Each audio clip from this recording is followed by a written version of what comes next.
반갑습니다. 한 주 동안 잘 지냈습니까? 오늘 말씀 듣기 전에 기도하고 말씀 듣도록 하겠습니다. 사랑이 많으신 하나님 아버지 감사합니다. 오늘 또한 귀한 한 주를 보내게 하시고 또한 한편의 설교를 통해서 하나님 마음 한 번 더 들을 수 있는 이 기회를 허락하심에 감사합니다.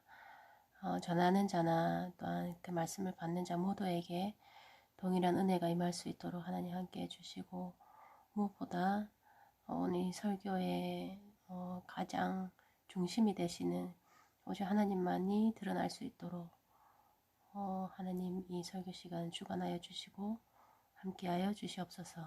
이 모든 말씀 살아계신 우리 주 예수 그리스도의 이름으로 기도 올리옵나이다. 아멘.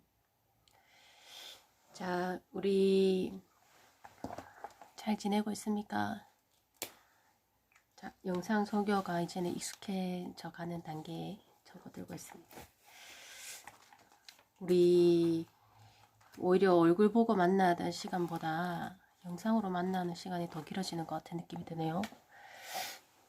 자, 오늘의 말씀 제목은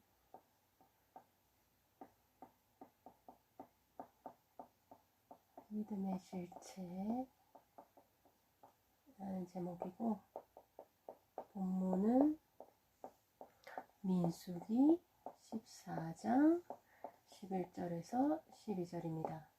원래 제가 설교 본문을 정할 때는 우리 교사분들과 친구들도 알겠지만은 항상 설교 제목도 성경 본문 안에서 기록된 그 본문 그대로 설교 제목을 정할 때가 거의 100%입니다. 저는 그냥 저의 생각으로 제목을 정하는 것보다 그 본문 속에 기록된 그 글대로 제목을 정할 때 정말 하나님이 기뻐하신다라는 것을 새삼 아주 사소한 것에서도 느끼게 되거든요.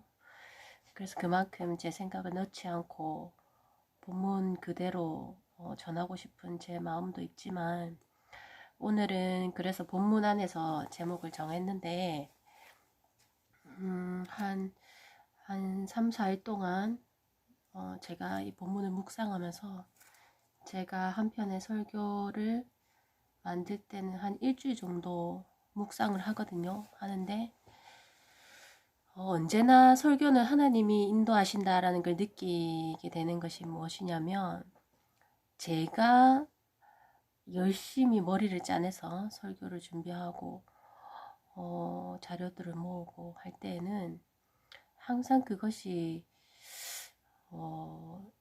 길이 열리는 것이 아니라 오히려 닫히고, 오히려 하나님께서 그냥 제 마음 가운데 주실 때 그냥 있는 그대로 전할 때 하나님이 길 열어주신다라는 것을 느낄 때가 굉장히 많아요. 그리고 이번에도 한 3, 4일 정도 묵상하고 5일째 됐을 때 이제 테두리들을 다 정하고 우리 친구들한테 뭘 전해줄까라고 생각하고 있었는데 그래서 설교 제목도 다 정해져 있는 상태였는데 어제 갑자기 마음이 바뀌었어요. 마음이 바뀌고 오히려 하나님은 다른 부분에서 전하기를 원하시는 것 같다라는 마음을 굉장히 많이 느끼게 됩니다. 제 스스로. 그래서 원래는 다른 주제였는데 오늘은 이 본문을 통해서 우리가 익히 알고 있는 본문이에요. 사실은 이 본문이 우리 예수 믿는 사람들이라면 많은 사람들이 이 본문을 알고 있고, 그리고 민수기조차도 불평불만의 책이라고 알고 있을 정도로 굉장히 불만과 불편들이 많이 녹아있는 책입니다. 옛날에 제가 이 민수기를 읽다가 한번 화가 나서 덮은 적이 있어요. 그만큼 왜 이렇게 말을 듣지 않는가 이해되지 않을 정도로 인간인 제 스스로도 화가 나서 성경을 덮은 적이 있어요. 근데 하물며 우리를 지으신 하나님이 이 성경 저자들을 통해서 이 성경을 기록하실 때 어떤 기분이셨을까, 어떤 마음이셨을까라고 생각을 할 때면 그거는 상상하기도 힘든 마음의 아픔이겠죠, 그죠? 그래서 분명히 이 본문을 주셨을 때는 그냥 단순히 하나님의 마음이 이렇다, 이런 일이 있었다를 역사적인 사실을 기록한 것에 멈추는 것이 아니라 이 본문이 나중에 고린도전서 10장 쪽에 가면 우상을 섬기는 죄에 대해서 그 고린도에서 그 기록을 할 때 이 광야에서 일어났던 원망 그리고 간음 이런 것들 죄를 하나하나 지적하시면서 우상을 섬기지 말라라는 본문으로 이어지는 걸 볼 수 있거든요.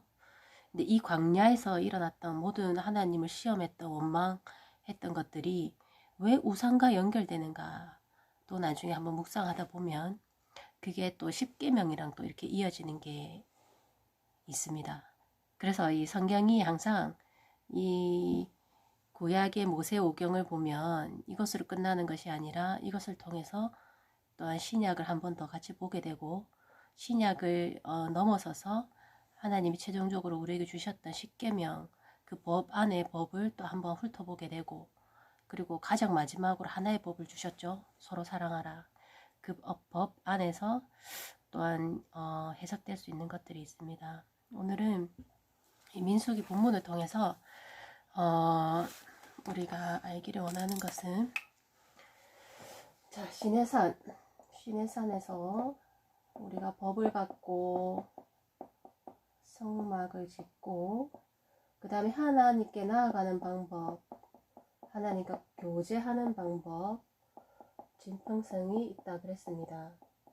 자 여기서 보면 우리가 법과 성막을 통해서는 예수 그리스도를 발견하기도 하지만 또 한편으로는 뭘 발견할 수 있냐면 하나님이 예배라는 것을 지정하셨다라는 걸 알 수 있어요. 광야에서는 우리가 거주할 곳이 없잖아요, 사실은. 근데 성막을 모세를 통해 그 식양을 보여주심으로 성막을 짓게 하셨다는 것은 이제 하나님께서 그 성막 가운데 임재하셔서 우리들의 예배를 받기를 원하신다라는 게 녹아져 있는 거거든요. 결국 그 예배 안에 있어야 할 법들도 함께 주심으로 우리가 그 법을 통해서 하나님께 또한 경건한 마음으로 나아가야 된다라는 걸 말해주고 있습니다. 자 그리고 나서 성막을 짓고 나서가 뭐가 나오냐면 이 제사와 성화가 나오는데 성막을 지었다고 해서 이제 하나님께 아무렇지 않게 나아가는 것이 아니라 하나님께 나아가는 그 절차가 있다는 거예요. 그래서 이 제사를 통해서 5가지 제사 그리고 먹어야 그런 제사들을 통해서 우리가 어떻게 하나님 앞으로 나아가야 하는지 그리고 성막 안에 그 단계를 통해서 우리가 또 어떻게 나아갈 수 있게 되는지 그분 또한 예수 그리스도를 통해서 우리가 나아갈 수 있다고 배웠는데 그분은 그렇다면 하나님께 어떻게 나아가셨는지 우리가 그분을 보면 우리가 또한 우리 주인을 보면 우리가 하나님께 어떻게 나아가야 되는지 그 길을 잘 배울 수 있겠죠, 그죠? 그리고 성화의 과정을 통해서 하나님과 교제하는 방법 하나님께 나아가는 사람들은 굉장히 많습니다. 굉장히 많고 근데 하나님과 깊은 교제 속에서 하나님이 누구신가 인격적으로 만나고 그 하나님을 내 마음 가운데 모시고 그리고 하나님과 함께 동행하는 삶을 사는 단계까지 오늘 읽을 이 12정탐꾼 안에서도 12명이 모두 백성들의 두령 지도자였다는 걸 알 수 있어요. 이 지도자 두령들 12명의 두령 속에서 10명이 불순종을 하고 2명만이 갈렙과 여호수아만이 하나님께 그 마음이 합하다고 인정을 받게 되는데 여기서 봐도 알 수 있듯이 우리가 모두가 교회를 나가고 예배를 드리러 나아가지만 정작 하나님이 원하시는 마음을 가진 사람은 따로 있다는 겁니다. 우리가 모두가 알곡이 되어서 하나님께 흡족한 마음을 받게 되면 너무나 좋지만 하나님께서는 원하는 마음이 그만큼 있다는 거예요.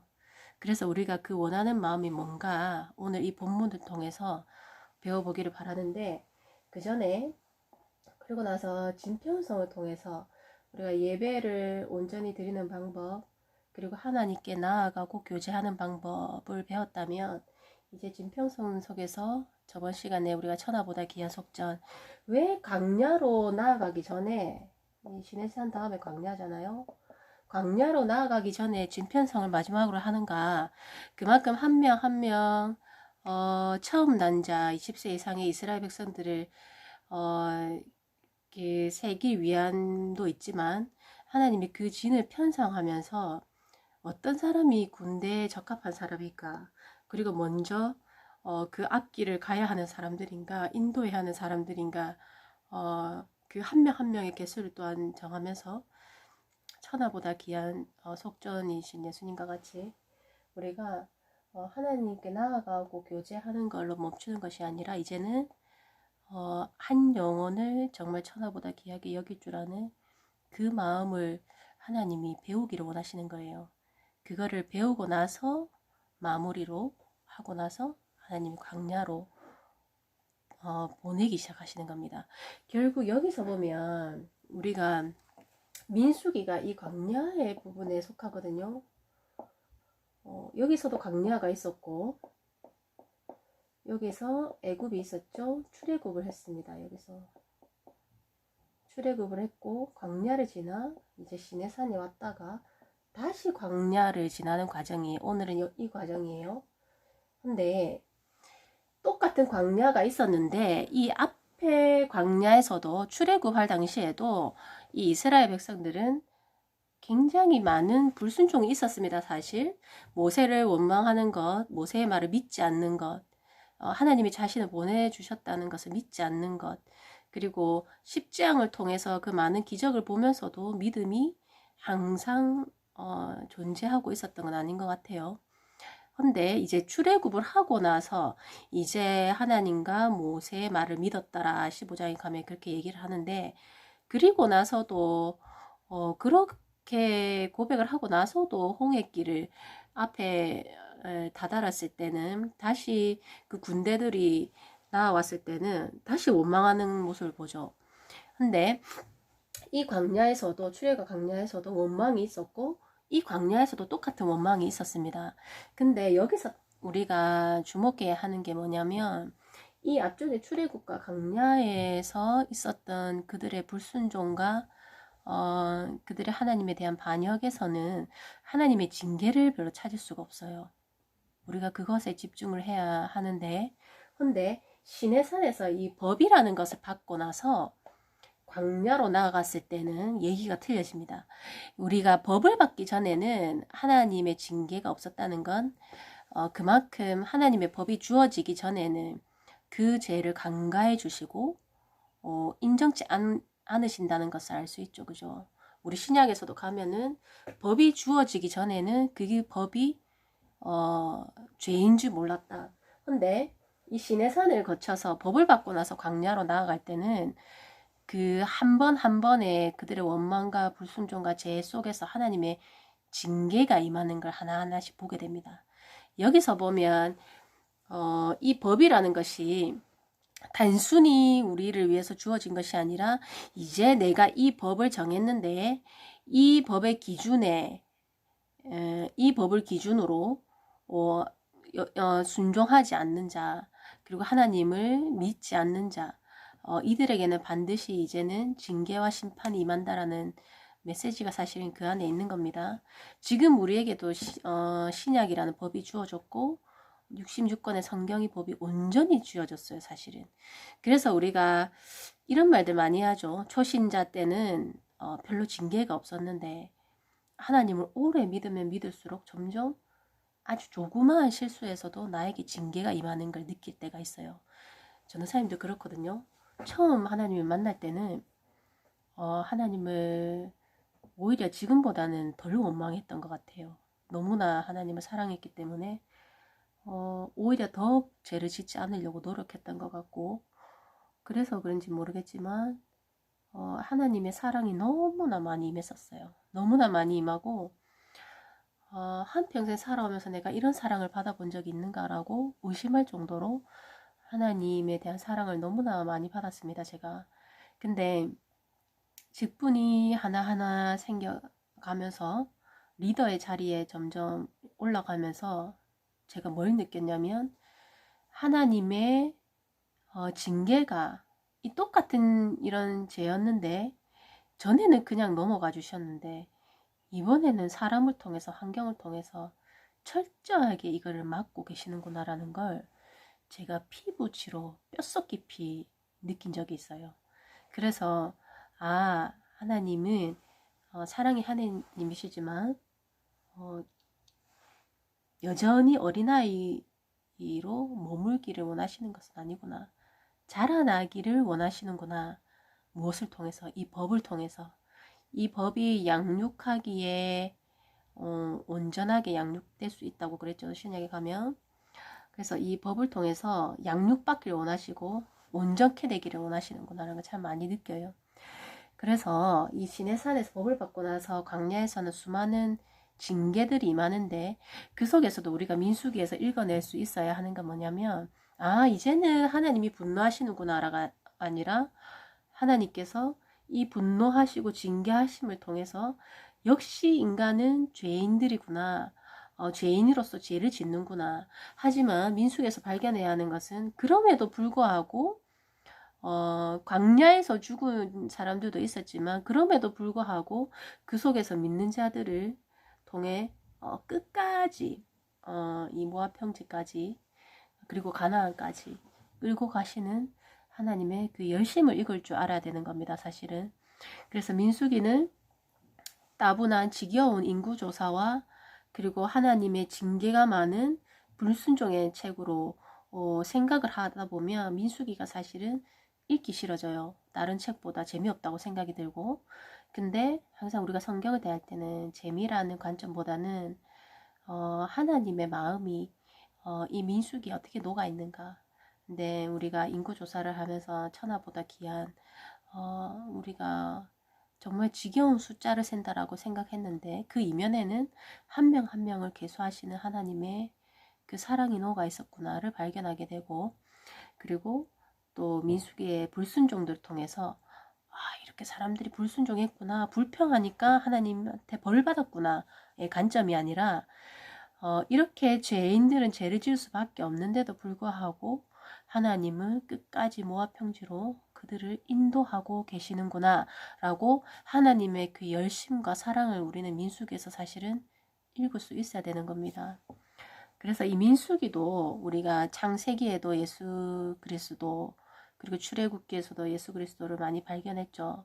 근데 이 민수기에서도 간간히 한 상황 한 상황을 통해서 예수님을 발견할 수 있습니다, 사실은.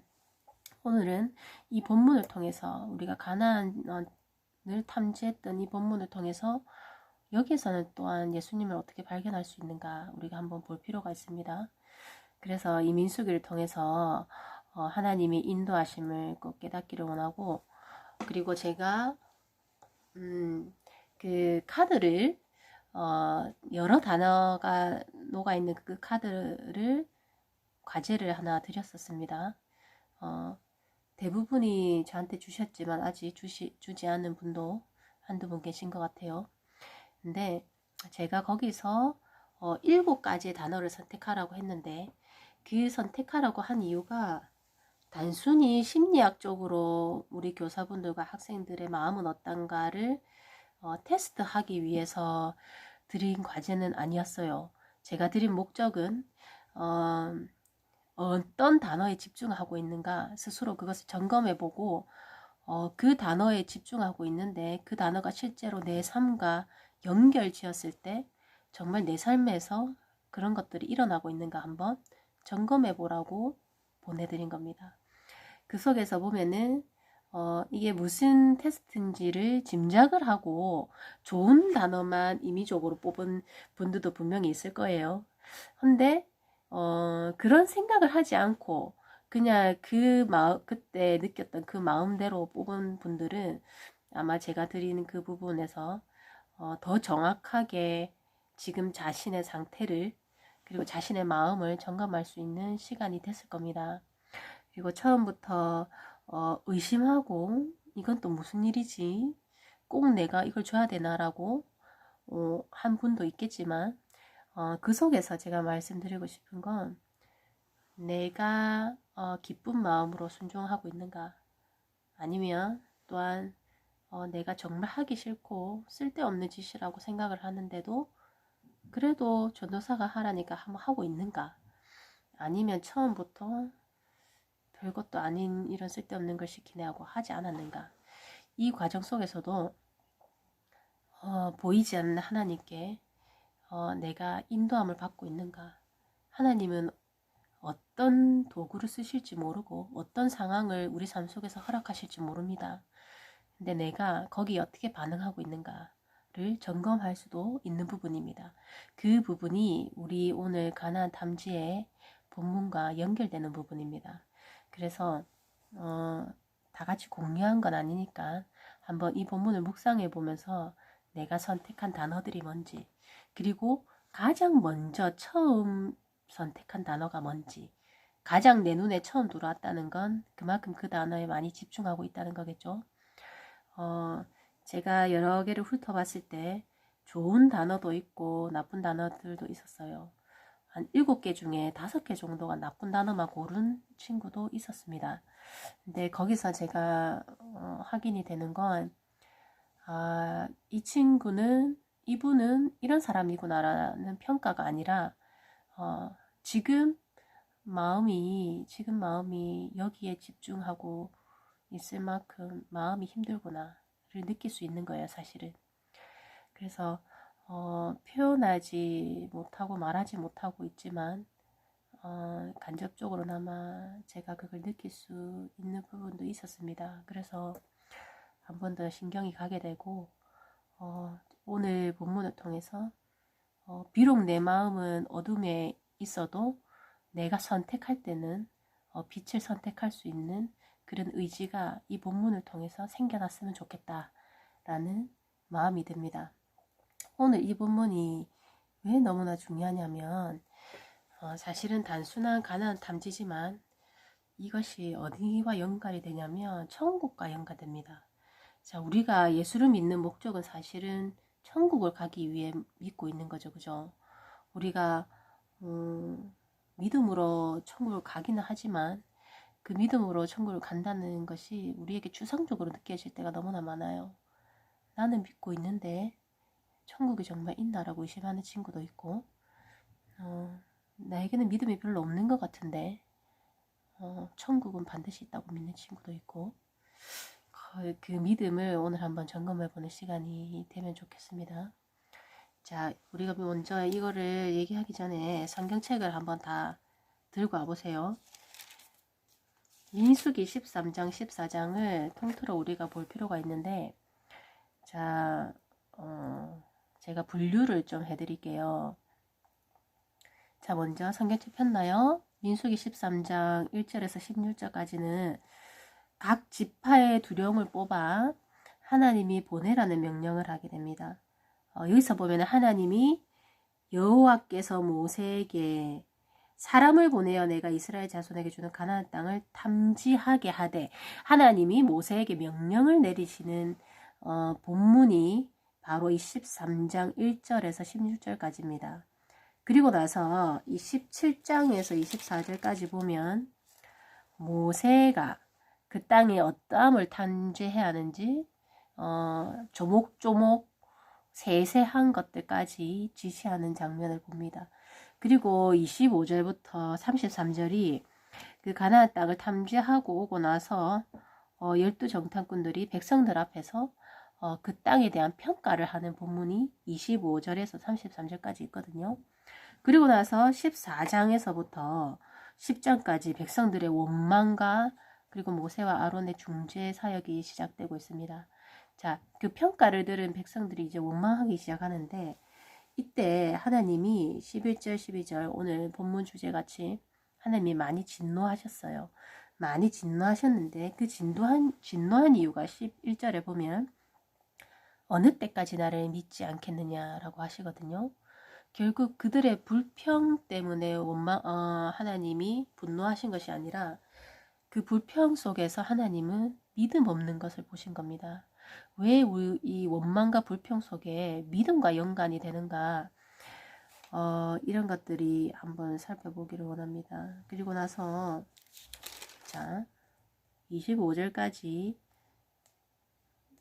하나님과 모세와의 대화 속에서 하나님을 중재하는 하나님의 분노와 그를 중재하는 모세 사역이 나오고 26절에서부터 38절까지 보면 하나님이 모세의 말을 듣고 용서하시는 듯 했지만 26절에서는 다시 불순종한 그들을 심판하시는 것이 나옵니다. 그리고 나서 이 백성들이 이제서야 그때 깨달았어요. 하나님 말씀에 순종해야 되는구나 라고 깨닫고 이제는 산꼭대에 올라가서 우리가 가겠습니다 하고 움직이는데 그때 모세는 올라가지 마라. 이제 하나님은 너희와 함께 하시지 않기 때문에 너희가 패할 것이다. 근데 우리 백성들이 뭐라고 하냐면 44절에 가면 이런 말을 해요. 그들이 그래도 산꼭대기로 올라갔고 결국 이 단락이 이제 뒤늦게 깨달아서 순종하는 것 같이 보이는 단락이지만 결국 44절에서 보면 그들이 그래도 올라갔다는 건 이 순간에도 모세라는 그 지도자의 말을 듣지 않고 있다는 겁니다. 사실은 처음부터 듣지 않았지만 이 순간에도 듣지 않고 있다는 걸 간접적으로 보여주는 이 접두사예요. 그래도 성경에 보면 그러나 그래도 이런 전치사들 그리고 이거 접속사들 이런 것들 안에서도 하나님의 마음이 얼마나 녹아 있는지 몰라요. 그러고 나서 지금 우리가 오늘 본문 속에서는 이 지도자들에 대한 불순종의 결과가 민수기에서 징계다라고 많은 설교를 하고 있고 우리가 지도자에게는 순종해야겠구나라는 관점으로 보지만 오늘 제가 이 본문은 어떤 관점으로 보기를 원하냐면 그런 지도자에 대한 순종의 관점이 아니라 바로 믿음에 관련된 믿음에 집중하고자 하는 것이 있습니다. 우리 오늘 제목도 믿음의 실체잖아요. 왜 이 가나안 탐지를 통한 이 믿음의 이 본문을 통해서 믿음과 연관 짓고 있는가? 왜 이게 믿음과 연관 짓고 있는가를 우리는 알아볼 필요가 있어요. 그래서 이 믿음은 무엇인가? 이 백성들의 불평과 불가능을 하소연할 때 하나님이 왜 나를 믿지 않느냐라고 했던 이 본문들이 강약길에서는 결국 우리가 강야에서 필요한 것은 이들의 믿음의 부재였지만 결국 필요한 것은 바로 순종과 믿음이라는 거예요. 우리가 뒤늦게 이 백성이 깨닫고 순종하겠다고 했을 때도 이미 그때는 지나간 때였죠. 그죠? 그리고 하나님이 함께 하시지 않는다고 얘기했습니다. 결국 이 광야 생활 속에서는 하나님이 순종하기를 원하시는 하나님이 요구하시는 때가 있다는 거예요. 그 때가 있고 그리고 이 광야 속에서는 반드시 전쟁을 치르게 되는데 그 전쟁 속에서는 반드시 하나님의 말씀에 귀를 기울여야 하고 그리고 하나님과 동행해야 승리할 수 있다는 걸 이 본문에서 알 수 있는 거예요. 우리가 때를 너무나 잘 맞춰도 하나님과 동행하지 않고 나의 자의적으로 행동할 때가 있죠. 그죠? 그렇다면 잘 되는 것 같지만 결국은 무너지게 되어 있습니다. 왜냐하면 하나님이 함께 하시지 않기 때문에. 하지만 하나님이 항상 우리와 함께하고 계신데도 우리가 하나님이 보여주시는 끝대를 체크하지 못하고 깨닫지 못하고 그냥 지나쳐 버린다면 하나님이 주시고자 하는 것들을 많이 놓치고 살게 되겠죠. 그죠? 그래서 우리가 항상 때와 동행이 얼마나 중요한지를 배워야 하는 겁니다.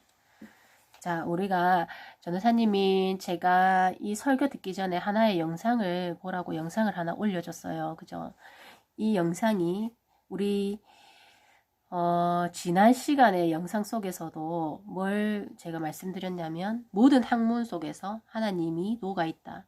왜냐하면 하나님이 이 모든 만물을 창조하셨기 때문에 그 만물 속에서 이 모든 학문 속에서 하나님의 그 진리 예수 그리스도가 녹아 있다라고 양자 물리학 속에서도 하나님 녹아 있다라고 말씀드린 적이 있어요.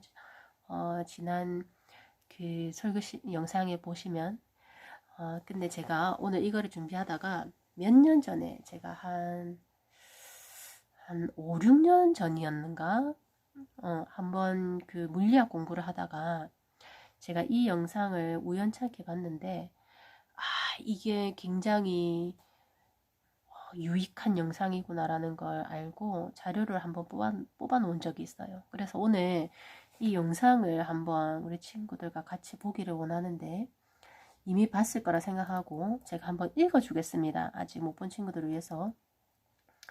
자, 뇌에서 상영되는 영화는 우리가 볼 수 있다고 믿는 것들 뿐입니다. 그렇다면 우리의 눈이나 카메라가 뇌가 볼 수 있다고 투영하는 것 이상을 볼 수 있을까요?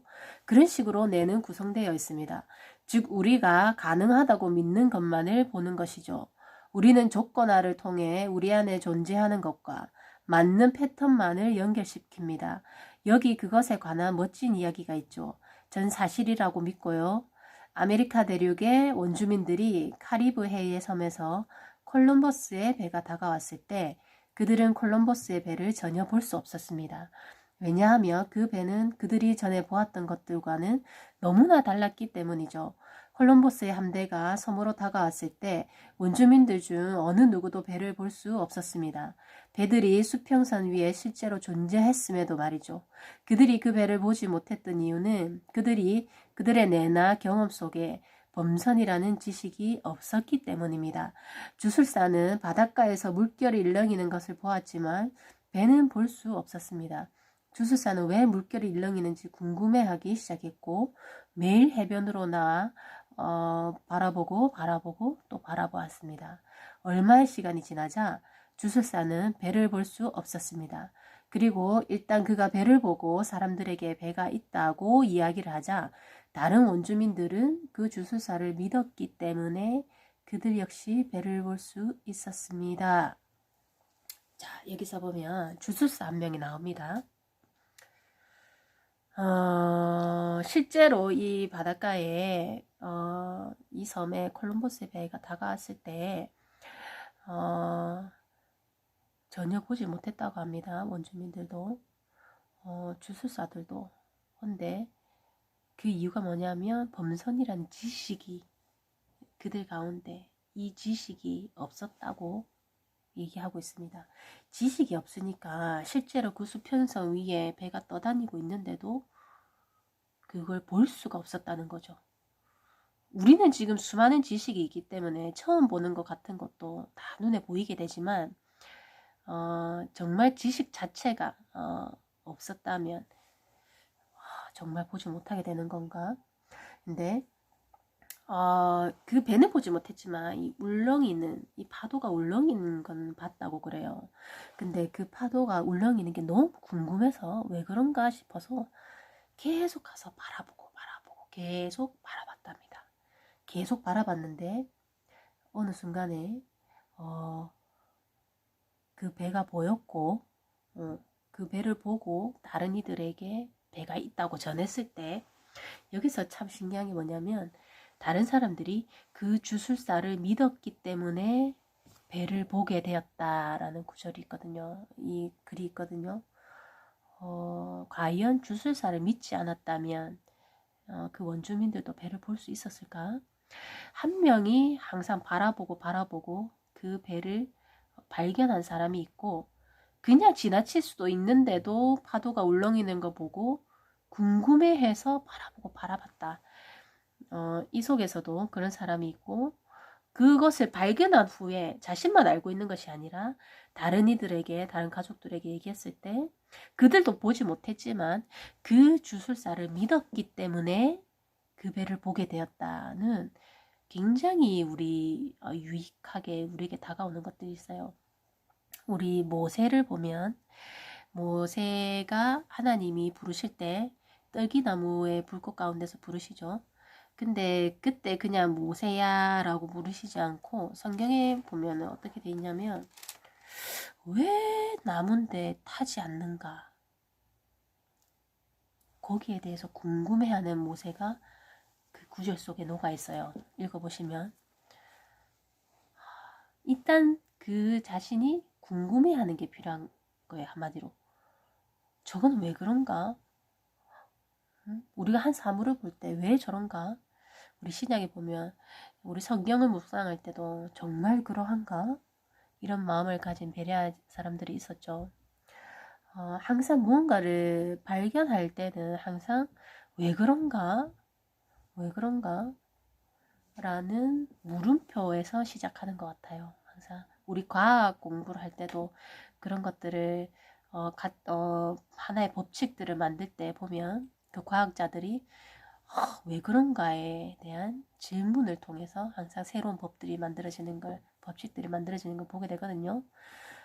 왜 그런가라고. 근데 여기서 바라보았더니 그 배가 보였다. 여기서도 참 많은 생각을 하게 됩니다. 우리가 이 본문을 보면서 어떤 본문이 생각이 나냐면 결국 이 영상에서도 알 수 있는 것이 우리가 결국 가능하다고 믿는 것, 우리가 알고 있는 지식으로 가능하다고 믿는 것, 그것을 내는 믿게 되어 있다를 알 수 있는 거고, 가능하다고 믿는 것만을 보게 된다라는 뜻이 사실 이 영상 속에 있습니다. 결국 이 12정탐꾼들이 가나안 땅을 탐지하고 나서 10명의 정탐꾼들이 불평을 했고 2명의 정탐꾼만이 능히 취하자라고 선포했거든요. 이거는 단순히 그들의 믿음이 있고 없고를 말한 것이 아니라 이들 안에 그 가능성, 하나님이 보여주신 것에 하나님은 능히 취하게 하실 수 있는 분이라는 그 가능성, 하나님의 능력, 그리고 내가 하는 게 아니라 하나님이 하게 하신다라는 하나님의 주권, 이 믿음이 사실은 갈렙과 여호수아 안에 있었던 거예요. 근데 왜 하나님이 보여주셨는데 이들이 불평을 할 수밖에 없었냐면 하나님이 우리를 통해서 들어가게 하신다라는 믿음이 아니라 거기서 우리를 죽이려고 한다라고 이 구절에는 그 불평하는 사람들의 고백 속에서 나오거든요. 결국 그들의 마음 안에는 하나님이 보여주신 저곳에서 우리를 죽이려고 한다. 우리에게 좋은 것을 주시는 분이다. 하나님은 선하신 분이다라는 믿음이 아니라 하나님에 대한 지식이 사실은 결여되어 있는 것이 그 구절 속에서도 녹아 있는 거예요. 우리 하나님을 공부할 때 신론이라는 과목에서 하나님을 아는 지식, 그런 것들을 배우게 되는데 우리가 그 학문을 통해서 하나님을 알게 되는 것이 아니라 사실은 그 학문 속에서도 하나님을 많이 경험하게 되지만 사실은 이 백성들에게는 하나님을 공부하는 것들이 어디에서 일어났냐면 출애굽, 불가능했던 그 애굽의 종살이에서 건지는 것부터 하나님의 능력을 이미 발견을 했고, 그리고 홍해를 건너는 순간에도 하나님의 기적을 발견했고, 광야 속에서도 물이 없어 불평을 할 때 반석을 쳐서 우리를 시원케 하시는 단계까지, 우리를 보살피는 것까지 모든 것을 다 경험한 백성들이라는 거예요. 모든 것을 다 경험하고 보고 겪은 백성들이 가나안 땅을 우리에게 보여주셨을 때 과연 하나님이 그래도 하나님은 선하시다. 하나님은 우리를 기뻐하시면 그곳으로 인도하실 것이다. 그러니까 능히 취하자라는 그 고백이 아니라 그렇게 수많은 하나님의 역사를 보면서도 불구하고 하나님이 우리를 죽이려고 한다라고 하나님을 아는 지식이 완전히 틀린 거죠. 그죠? 여기서 보면 우리가 어디서 알 수 있냐면 그 복음서에서 보면은 수많은 예수님들을 따라다니는 군중들이 있었습니다. 예수님께서 기적과 표적 모든 것을 다 보여주시고 심지어 죽은 나사로까지 살리시고 그리고 병든 자 고치시고 안진뱅이, 맹인, 벙어리 그리고 귀신 들린 자조차도 모든 이들 앞에서 다 그 기적과 표적을 다 보여줬음에도 불구하고 이들이 그분께서 십자가를 지시는 그 순간에는 그 주변에 모두가 없었다는 거예요. 정작 가나안을 탐지하게 해서 정말 우리가 들어가야 할 곳이 저곳이다라고 보여줬을 때 12명 중에 10명은 불평하고 하나님을 믿지 않죠. 하나님은 선하시다라는 걸 믿지 않죠. 하지만 그런 것 같이 예수님을 따르는 수많은 군중들 속에서도 그 십자가 천국의 모습인 그 십자가, 미련해 보이는 그 십자가 앞에서는 자신들이 믿고 있던 그 천국과 너무 이해되지 않는 모습이기 때문에 수많은 표적과 기적을 봤음에도 불구하고 수많은 군중들이 다 예수님을 떠난 겁니다. 제자들 속에서도 아직 성령이 내리시기 전이기 때문에 제자들 속에서도 불신이 있었지만 끝까지 그래도 예수님 곁에서 그것이 그러한가 지켜보려고 했던 제자가 딱 한 명 있는데 그 제자가 누구냐면 바로 베드로입니다. 우리가 베드로를 볼 때 3번 부인한 베드로만 생각을 하죠. 그래서 우리가 선입견이 이만큼 너무나 무서운 거예요, 사실은. 항상 이 하나님을 얘기를 할 때 베드로는 3번 했지만 하나님이 사랑하셨다라고 하지만 정작 예수님이 모든 제자들이 떠날 때 예수님이 그 관정으로 들어가서 고난 받는 것까지 끝까지 보려고 따라간 제자가 한 명 있었는데 그 한 명이 베드로입니다. 그래서 우리가 보는 눈도 사실은 틀려져야 돼요. 왜 수제자인지 성경을 보면 잘 알 수 있어요. 전사님도 베드로 보면 가슴이 너무나 이렇게 뜨거워질 때가 많거든요.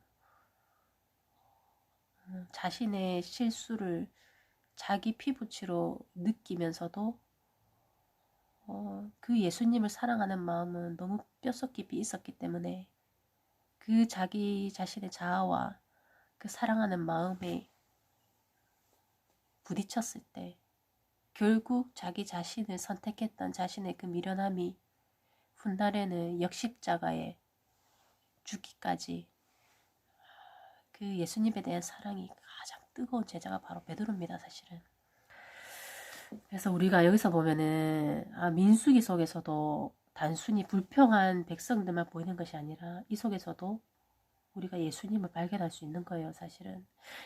모세오경이 나에 대해서 기록했다라고 예수님이 말씀하셨거든요. 결국 우리가 모세오경 민수기를 보면서도 불평했는데 지도자들한테 불순종했는데 그래서 벌 받았는데 관점이 아니라 이제는 또 다른 강점으로 예수님의 시각으로 이 속에서도 이 그림 그대로 신약으로 들고 와서 이 신약 안에서 예수님이 그 과정을 다 거치셨구나. 그 십자가가 바로 천국의 모습이었구나. 이걸 우리에게 가르쳐주고 싶은 거예요, 하나님은. 근데 우리가 십자가 해도 사실은 제가 전도사님이 전봇대 봐도 십자가 한다 했죠. 그게 뭐냐면 우리 모두가 십자가를 믿지만 그 십자가를 보면 진짜 하나님의 천국이 보여야 돼요, 이제는. 우리가 생각하는 그 수많은 예수님을 따라다녔던 그 군중들이 생각하던 그런 천국 말고 정말 십자가를 뽑아서 힘있게 모든 죄악들을 쳐부수는 그런 능력의 예수, 그런 모습 말고 철저하게 능력이 있었음에도 불구하고 12영을 불러들어서 승리할 수 있게 하실 수 있는 능력이 있었음에도 불구하고 십자가에서 아무런 능력 없이 알몸으로 죽어가신 그 예수님을 우리는 그 모습 통해서 진짜 천국이 뭔가를 발견할 수 있어야 되는 겁니다. 사실은 천국은 밭에 감추인 보화라고 그랬죠. 밤만 보는 사람은 절대 그 천국을 볼 수 없다 그랬습니다. 거듭나지 않으면 절대 그 천국을 볼 수 없다 그랬습니다. 우리가 예수님을 다 보고 있어도 우리가 성령으로 거듭나지 않으면, 말씀으로 다시 태어나지 않으면 그 예수님의 십자가를 봐도 여전히 우리가 예수를 믿는다고 해도 그 십자가를 보면 미련해 보이게 돼 있는 거예요. 그래서 우리가 좋아하는 사람들이 어떤 사람들입니까? 힘 있는 사람들이잖아요. 우리가 예수를 믿는다고 하면서도 힘 있는 사람들을 좋아하잖아요. 그냥 용서하고 사랑하고 바보같이 미련하게 당하는 그런 사람들을 추종하고 따라가고 좋아하고 교제하고 싶습니까, 여러분? 믿는 우리도 여전히 그 군중들이 믿고 있던 이상향, 그런 천국을 믿고 있는 거 아닙니까, 우리도? 우리 잘 생각해 봐야 됩니다. 정말 힘없어 보이는 그 사람을 볼 때, 연약한 사람을 그 사람을 볼 때, 아, 천국의 모습이 저기 있구나라고 한번 생각해 보셨어요? 저는 힘없는 사람들과 같이 어울리지 마 이렇게 말하는 사람들도 많이 봤거든요. 근데 항상 그분들은 다 난 예수 믿습니다라고 했어요. 우리는 예수를 잘 믿어야 됩니다.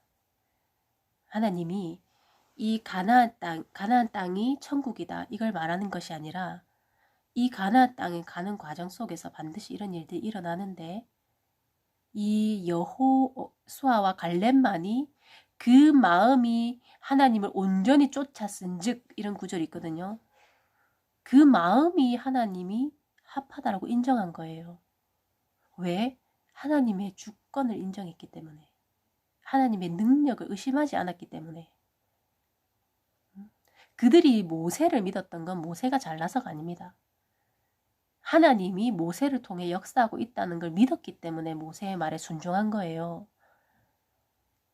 그리고 갈렙이 어떤 표현을 하냐면, 자, 우리 성경책 보면 13장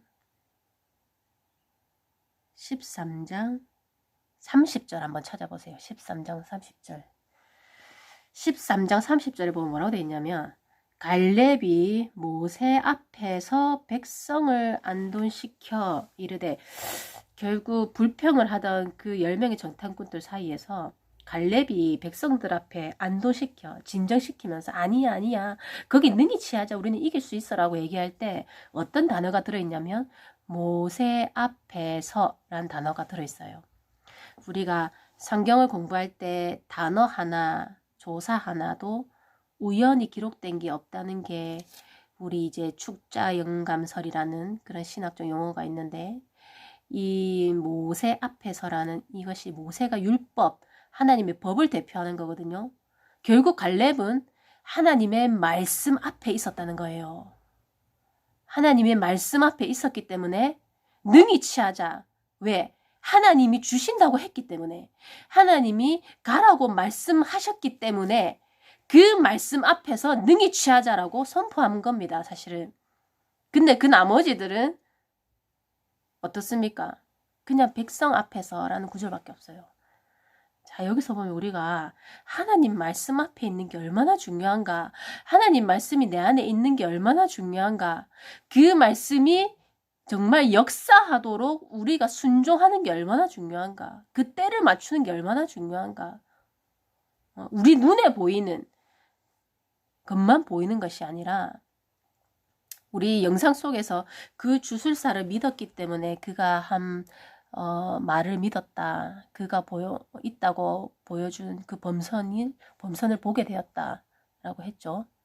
우리가 예수를 믿어야 하는 이유는 예수님이 하신 말씀을 우리가 믿게 되기 때문이에요. 하나님이 내 아들을 믿으라고 한 거는 내 아들을 통해서 천국을 갈 수 있게 된다라는 걸 말해주고 싶은 것도 있지만, 결국 내 아들이 말하는 그 천국을, 내 아들을 믿어야 그 천국을 믿게 된다라는 거예요. 내 아들을 믿어야 그 아들의 입술에서 나오는 하나님의 나라를 너희가 마음으로 받게 된다, 믿게 된다. 그래야 너희가 천국 갈 수 있게 된다. 그래서 가장 중요한 건 사실은 예수님을 믿는 믿음인 거예요. 우리가 예수님을 믿어야 하는 이유는 예수님의 입에서 흘러나오는 그 하나님 나라를 믿을 수 있기 때문에. 예수님을 안 믿으면 어떻게 됩니까? 예수님이 하는 말씀도 안 믿게 되는 거예요. 그 영상 속에서 정말 진리가 온전히 녹아있죠. 저는 그 영상을 보면서 깜짝 놀랐습니다. 정말. 그러면은 이 천국을 못 들어가게 하는 이 사단의 무리가 있는데, 그들 무리가 그러면은 이 백성들을 천국에 못 들어가도록 어떻게 해야 할까요? 예수가 하는 말을 못 믿게 하는 게 아니라 그 이전에 예수를 못 믿게 하면 됩니다. 예수님을 못 믿게 하면 예수님이 하는 말씀은 저절로 안 믿게 되는 거예요. 그러면 정말 실질적으로 이 최복립 전도사라는 사람이 하는 하나님의 말씀을 안 믿게 하려면 어떻게 됩니까? 이 최복립 전도사를 안 믿게 하면 되는 거예요. 뒤에서 최복립 전도사를 욕하고 험담하고 이간질하고 이 사람을 안 믿으면 이 사람이 하는 말을 안 믿게 되겠죠. 그러면 이 중등부 안에 하나님이 말하고자 하는 나라는 종을 통해서 말하고자 하는 하나님의 나라, 하나님 나라, 천국 그 지식들이 흘러갈까요? 안 흘러갈까요? 당연히 그 복음의 길이 다 막히죠. 복음의 길이 다 막혀요. 주의 종에게 순종하는 이유는 주의 종이 잘나서가 아닙니다. 주의 종이 흘러나오는 복음이 막히기 때문에 주의 종에게 순종해야 되는 거예요. 그게 이치예요, 사실은. 그러니까 우리 중등부를 망하게 하려면 어떻게 하면 됩니까? 하나님의 양식이 끊기면 되거든요. 그런 굶주린 양들이 많아지겠죠. 근데 그것을 가장 정확하게 할 수 있는 방법은 이 최복립 전도사를 공격하면 되는 거예요. 이 영적 세계의 질서를 여러분들 잘 깨달아 아셔야 됩니다. 이걸 모르면 내가 그 마귀에 휘둘리고도 아무도 깨닫지 못해요.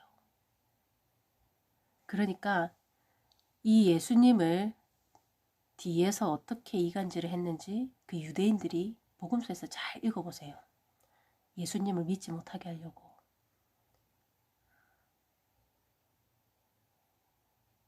왜 하나님을 믿는 종들이 한 명 한 명 다 죽어갔습니까? 이 교회사에서. 그 하나님의 나라를 전하는 그 종들을 죽여야 그 하나님 나라가 그 복음이 끊기죠. 그 복음을 못 듣게 되면 이 영혼들은 어떻게 됩니까? 천국을 못 보게 되는 거예요. 천국을 못 보게 되면 어떻게 됩니까? 지옥을 가게 되는 겁니다. 그러니까 우리가 지금은 거짓 선지자들이 너무나 많이 나와 있다고 해요. 그렇기 때문에 우리가 분별을 해야 되지만 어떻게 분별을 하는 게 가장 중요하냐면 여러분들이 성경을 철저하게 혼자라도 매일 보고 또 보고 또 보고 바라봐야 돼요. 누군가가 가르쳐줘서 하는 게 아니라 이제는 스스로 먹고 먹는 단계까지 자라나야 돼요. 전도자는 그것을 하게끔 하나님이 보내주신 사람이에요. 모든 것을 다 가르쳐주라고가 아니라 스스로 밥 먹을 때까지만, 그 종은 그까지의 역할입니다. 스스로 밥 먹을 때까지만. 그럼 하나님이 품고자 하는 양들이 있는 곳에 종을 보내셔서 스스로 먹을 수 있는 단계까지 되면 어떻게 될까요? 하나님이 그 종을 빼서 다른 데로 옮기겠죠. 하나님은 이 양 한 마리 한 마리를 얼마나 사랑하는지 몰라요. 이 양 한 명 한 명이 이 하나님의 말씀을 먹고 있는지 안 먹고 있는지가 얼마나 중요한지 몰라요. 하나님 마음 안에는. 그 하나님 마음을 모르면 이 양이 정말 밥을 먹고 있는지 안 먹고 있는지를 헤아릴 줄 모르는 거예요. 자기 이익만 생각하니까. 예수께서 왜 죽으셨습니까? 그 양 한 마리 때문에 죽으셨어요. 양 한 마리. 그래서 우리가 민수기 13장, 14장을 통해서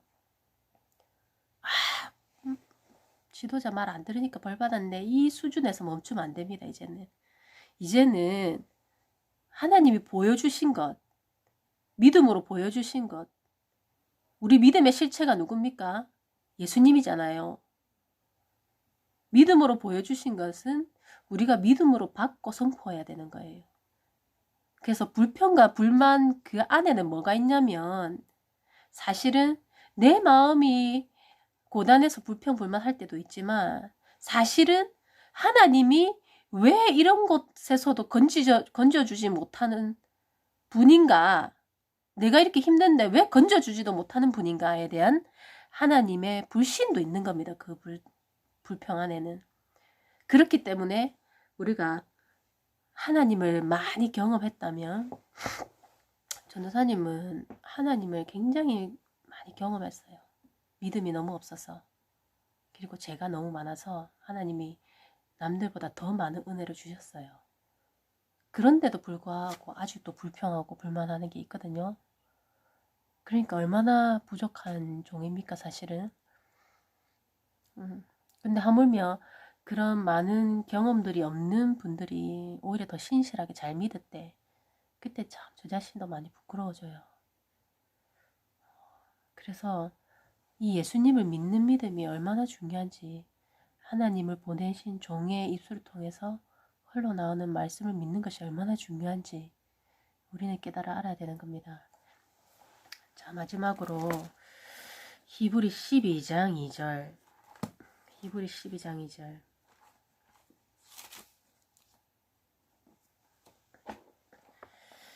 히브리 12장 2절에서 보면 전도사님이 가장 좋아하는 성경 66권 중에 가장 좋아하는 구절이 여기 있어요. 한 주 전에 어느 담임 목사님이 제가 많이 우울해하고 있으니까 성경 구절을 하나 보내주시던데 이 구절을 보내주시더라고요. 내가 힘든 것에서 집중하고 있었구나. 이분을 바라봐야 되는데. 그래서 참 감사했을 때가 있습니다. 이 부분은 제가 한번 읽어드릴게요. 믿음의 주요 또 온전케 하시는 이인 예수를 바라보자. 저는 그 앞에 있는 즐거움을 위하여 십자가를 참으사 부끄러움을 개의치 아니하시더니 하나님 보좌 우편에 앉으셨느니라. 제가 정말 힘들어서 살고 싶지 않을 때, 정말 바닥을 칠 때 제가 이 구절 때문에 다시 일어났습니다. 사실은. 그래서 우리 친구들도 교사분들도 가장 사랑하는 성경 구절 하나를 꼭 내 평생의 동반자처럼 꼭 안고 가세요. 그래서 힘들 때, 지칠 때, 이 광야 생활 속에서 물 없는 광야를 지날 때 이 광야 안에서 불쑥불쑥 나오는 정갈들, 나를 물려고 하는 그런 방해꾼들 사이에서도 하나님 말씀, 빛의 말씀이 내 발의 등빛이 될 수 있도록, 그래서 그 말씀이 나를 잘 인도할 수 있도록 끝까지 하나님에 대한 신뢰, 하나님은 절대 거짓말하지 않으시고 거짓이 없으시고 오직 선하신 분이다 라는 것을 절대 잊으면 안 돼요. 하나님은 우리에게 좋은 것만 주신다라는 걸 절대 의심하면 안 됩니다. 그 서신서에 가면은 하나님 우리를 사랑하시는 그 사랑을 어떻게 끊으리요 하면서 칼이냐 핍박이냐 이런 것들이 하나하나씩 나열되죠. 그만큼 하나님을 사랑하는 그 마음을 끊어내기 위해서 우리에게 온갖 고난을 뿌리면서 이간질을 하는 존재들이 있다는 거예요. 내가 힘들면 힘들수록 하나님을 원망하게 되겠죠. 그러면 그 이간자가 승리하는 겁니다. 그런데 너무 힘든데도 내 하나님은 나를 힘들게 하시는 분이 아니야. 하나님은 내 아버지는 그런 분이 아니야 라고 내 목에 칼이 들어와도 끝까지 그 믿음을 믿는다면 그 이간자는 하나님의 심판대 앞에서 하나님의 복수를 받게 될 겁니다. 하나님은 무조건 선하시다. 하나님은 좋은 것만 주시는 분이시다. 이걸 꼭 잊지 마세요. 그래서 우리 가나안 땅 들어가기까지 천국 들어가기까지 하나님께서 이 인생이라는 인생을 숫자에 사실은 가둬두셨는데 나중에는 이 숨을 멎으실 때가 올 겁니다. 먹게 하실 때가 올 겁니다. 그때는 원 없이 하나님 나라 가서 펑펑 울면서 나를 너무 힘들게 한 사람이 많았다고. 그러면은 예수께서 어떻게 한댔습니까? 내 눈물을 닦아주시매. 하나하나 닦아주시면서 수고했다. 착하고 충성된 종아. 수고 많았다. 라고 해주실 겁니다. 그래서 우리는 인내라는 게 필요해요. 사실은. 인내가 있어야만이 하나님의 선하심을 하나님이 바로잡는 것을 또 목격하게 되는 겁니다. 자, 오늘 말씀 또 1시간이 흘렀네요. 중간에 한 30분 듣고 끄지 마세요. 우리 마지막으로 기도하고 항상 중요한 건 오늘의 중요한 건 광야 속에서 노뱀을 봤을 때 바라봤을 때 살았던 것처럼 생명을 얻었던 것처럼 광야 속에서는 가나안 땅을 가는 게 천국에 가는 여정이지만 우리 복음서에서 보면 예수께서 우리 제자들을 꾸짖으실 때 어디까지 패역한 놈들아 언제까지 내가 너희와 함께 있어야 되겠느냐 하시거든요. 그때가 믿음과 연결되는 부분인데 신약에서는 이 천국이 그냥 가는 것으로 비춰지는 것이 아니라 천국이 이 땅에 임하는 것으로 얘기를 해요. 너희 안에 천국이 이미 임했다. 우리는 항상 가야 할 천국만 생각하죠. 근데 예수께서 어떻게 하셨습니까? 오셨잖아요. 이 땅으로. 이미 천국은 이 땅에 임한 겁니다. 근데 예수님께서 다시 하나님 우편에 앉아 올라가셨을 때 우리에게 우리가 꼭 헤어진 것 같죠. 또 천국을 가야 되는구나 라고 생각할 수 있지만 우리에게 누구를 보내주셨습니까? 성령님을 보내주셨잖아요. 결국 천국은 우리 마음 안에 있는 거예요. 지금.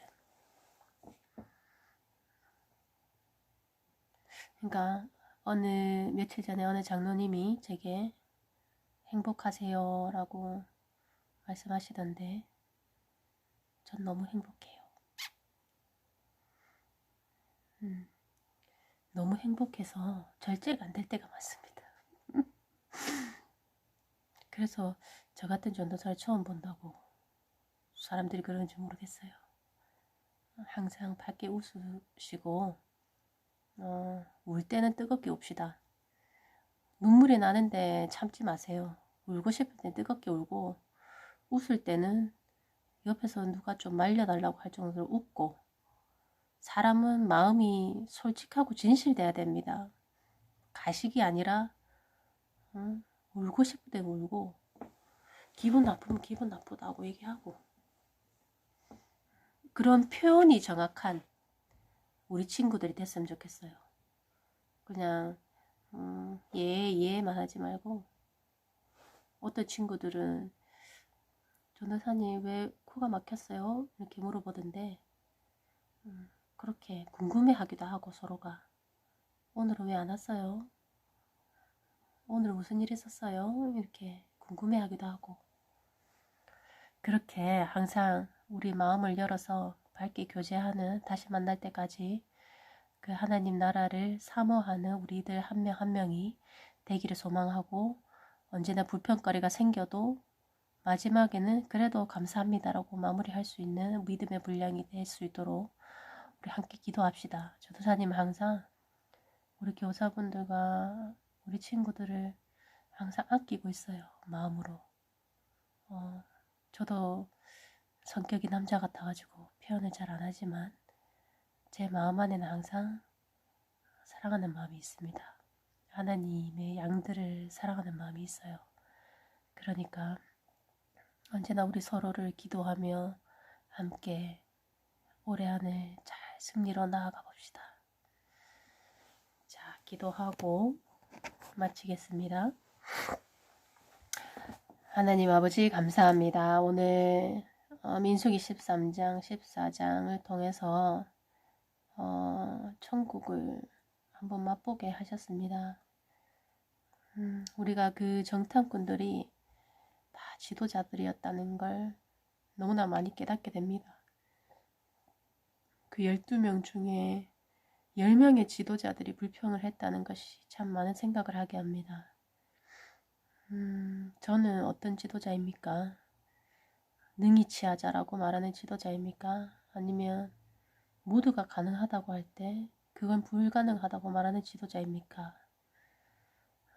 하나님 앞에서 부끄럽지 않은 리더가 되기를 원하고 우리 모두가 불가능이라고 할 때 저 혼자만큼이라도 하나님은 가능케 하신다라고 선포할 수 있는 그런 믿음의 본보기로서 보여줄 수 있는 제가 되게 하시고 또한 제게 맡겨진 한 명 한 명의 양들이 무엇보다 거짓 없는 하나님의 복음의 말씀에 무럭무럭 자라나게 하시고 무엇보다 하나님을 더욱더 뜨겁게 사랑하게 하시고 하나님만을 경외하는 귀한 친구들로 자라나게 하여 주옵소서. 부족한 것이 있다면 덮어주시고 변화될 것이 있다면 다시금 하나님 앞에서 열심을 내게 하시고 무엇보다 예비가 끊긴 이 중간 사이에서도 하나님의 사랑과 하나님의 말씀과 하나님의 돌보심은 끊이지 않는다는 것을 언제나 날마다 깨닫는 우리 중등부가 될 수 있도록 하나님 함께하여 주시기를 간구합니다. 이 모든 말씀 살아계신 우리 주 예수 그리스도의 이름으로 기도합니다. 아멘. 자, 다음 주 뵙시다, 여러분.